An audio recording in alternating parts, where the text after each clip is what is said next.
እስቲ እናንተ ብትሆኑ ያገባችኋት ልጅ የጓደኞቿን ነገር ያየች እየቀናች እናንተን ብታስቸግራችሁ ምን ታደርጋላችሁ? የዛሬው ባለ ታሪካችን ታሪኩን እንዲህ ማለት አጋርቶናል። ቀጥታ ወደ ታሪኩ እንሂድ ማለት ነው።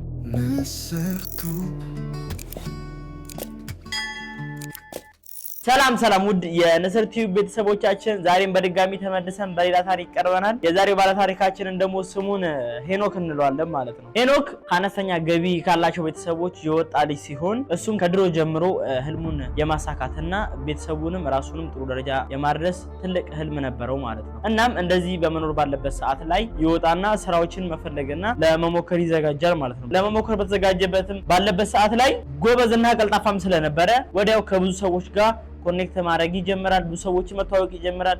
የተለያዩ ስራዎችንም መሞከር ይጀምራል ማለት ነው። እናም ከብዙ ልፋትና ድካም በኋላ አናጺ ቤት በድንገት ያገኛል ማለት ነው። የአናጺ ስራዎችን የሶፋ የአልጋ ምናምን ስራዎችንም በሞከረበት ሰዓትም በጣም ይመቸውና ያን ስራ ኢንጆይ ማድረግ ይጀምራል ማለት ነው። እሱም ደግሞ በዛ ስራ መዝናናትና መደሰት ስለጀመረ ይሄን ስራ ብሰራ ያዋጣኛል ያተርፈኛል ብሎ ስላሰበ ሙሉ ለሙሉ ፊቱን አዞ ይሄንን ስራ ወጥሮ መስራት እንዳለበት ለራሱ ቃል ይገባል ማለት ነው። እናም ይሄን ስራ በመስራት ባለበት ሰዓት ላይ በድንገት አንድ ቀን የሆነ ቤት ይሄን ስራ እንዲሰራ ይላካል ማለት ነው። በተላከበት ሰዓትም ልክ ሶፋውን በማበጀት ላይ ሳለ ድንገት ከሆነች ልጅ ጋር ይተዋወቃል ማለት ነው። ወዲያው ከዛች ልጅ ጋር እንደተዋወቀ እንዳያት በቃ በጣም ለተመቸችው እና ደስ ስላለችው ቁጥር ይቀየርና ወደ መስሪያ ቤት ይመለሳል ማለት ነው። ከዛ እንደዚህ በመስራት ላይ ሳለ በድንገት የሆነ ቀን ደውሎ ሲያወራት የሄኖክ ጨዋታ፣ ቀልዱ፣ ቁም ነገሩ ምናምን ብቻ ሁሉ ነገሩ እሷም እየተመቻት ይመጣል ማለት ነው። እና ሄኖክም ጠባይዋ ምናምን ደስ እያለው ስለመጣ ከትንሽ ጊዜያታት በኋላ አብረው እንዲሆኑ ይጠይቃታል ማለት ነው። እሷም ሄኖክ ደስ ብሏት ስለነበረ እሺ ትለዋለች ማለት ነው። ከዛ በጣም ደስ የሚል ጊዜያቶች ማሳለፍ ይጀምራሉ። ዴሊ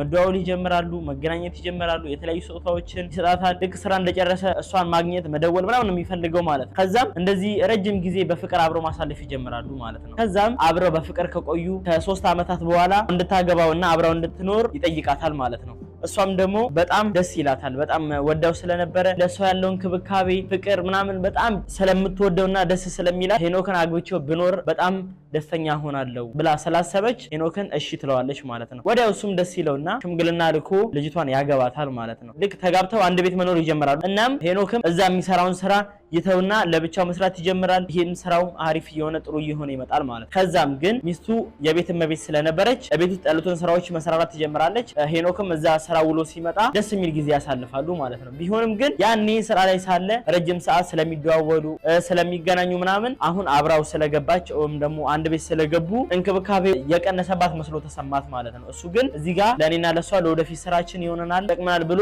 ነበር ማለት እዛ ጋር ሲታገል የነበረው። ከዛም የሄኖክ ባለቤት ረጅም ሰዓት ቤት ውስጥ ስለሆነ የምታሳልፈው ቤት ውስጥ ከሙል ብላ ወጣ ብላ ከጓደኞቿ ጋር መገናኘት ትጀምራለች ማለት ነው። እናም ሶስት ሆነው አብረው ካፌ ላይ ይገናኛሉ፣ ይሳሳቃሉ። ብቻ በቃ በደንብ ኢንጆይ ያደርጉና ይዝናኑ ነበር ማለት ነው። ከዛም ግን እዚህ ጋር ከነሱ ጋር ስታሳልፍ ሄኖክ እንዴት አያስታውሰኝም ቀኑ ሙሉ እንኳን እንዴት ሳያስታውሰኝ ምናምን ብላ ያው ትንሽ ውስጧ ፍርሃት ማደር ይጀምራል ማለት ነው እሷ። ከዛም እነዚህ ጓደኞቿ የተለያዩ ስጦታዎች ከፍቅረኞቻቸው ሲመጣላቸው ታያለች። ሲደወልላቸው ምናምን ስታይ ሞር እሷም እየተናደደች እየቀናች ምናምን ትመጣለች ማለት ነው። እዛ ጋር ግን ሄኖክ ቀን በቀን ስራውን አፕዴት ለማድረግ ለማሻሻል የእሱንም የሆነ የእሷንም ህይወት ለማሳደግ እየለፋ ነበር ማለት ነው። እሷ ግን እዚህ ጋር ለጓደኞቿ ጋር የሚመጣላቸውን ስጦታ አበባዎች ምናምን እያየች ትናደድና ትቀና ነበር ማለት እና አቤት በገባ ቁጥር የእነሱን ስም እያነሳች እሷ እኮ እንደዚህ ሆነላት፣ እሷ እኮ እንደዚህ የተደረገላት እያለች በጨዋታ መልክ መጀመሪያ መንገድ ጀመረች ማለት ነው። ከጊዜ ወደ ጊዜ ግን ይሄ ነገር እየባሰና ከፍ እያለ ይመጣና እሱንም እሷንም አላስማማ ወደሚል ወደ ጭቅጭቅ ይመጣል ማለት ነው። ሁሌ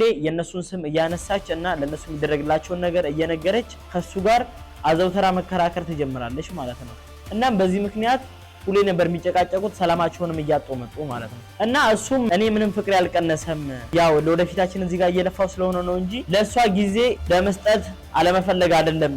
እሷን በጣም ነው የምወዳት፣ በጣም ነው ማፈቅራት፣ ለወደፊታችን እዚህ ጋር እየለፋው ስለሆነ ነው። እናም ቤት ራሱ እንዳልገባ የሷ ጭቅጭቅና ንዝንዝ እያስፈራኝ ነው። ምን ላድርግ ምን እንደማድረግ ራሱ ግራ ገባኝ እያለ ነው። እሺ ለሄኖክ ይጠቅመዋል፣ ያበረቷል፣ ያግዘዋል ብላችሁ የምታስቡበትን ሀሳብ አስተያየታችሁን ኮሜንት ሴክሽን ላይ ማስቀመጥ እንዳትረሱ። ሌሎች ባለ ታሪኮችም ታሪካችሁ ማጋራት የምትፈልጉ ከታች በምናስቀምጥላችሁ የሶሻል ሚዲያ አማራጮች ማለት ትችላላችሁ። ቀጣይ በሌላ ታሪክ እስክንገናኝ መልካም ጊዜ። እወዳችኋለሁ። ላይክ፣ ሼር፣ ሰብስክራይብ ማድረግ እንዳይረሳ። ባይ ባይ።